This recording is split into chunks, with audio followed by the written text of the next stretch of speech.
Ang pangtatlo ay ang Mindanao. Ang Mindanao ay mayroong malawak na lupain na may kamundukan, ilog, lawa at dagat.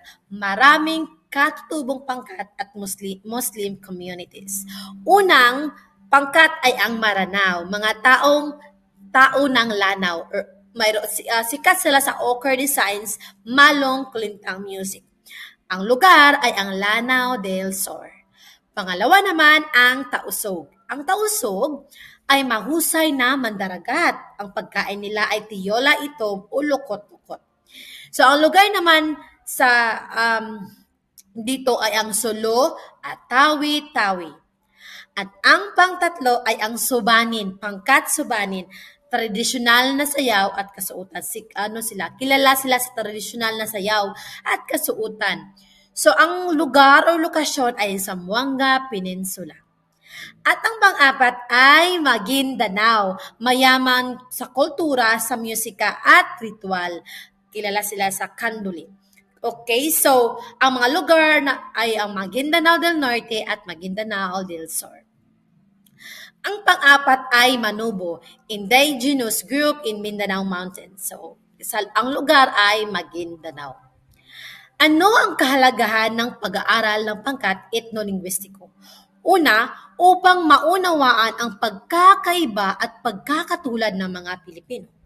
Pangalawa, upang igalang ang kultura ng iba. Pangatlo, upang mapanatili ang pagkakaisa sa kabila ng pagkakaiba.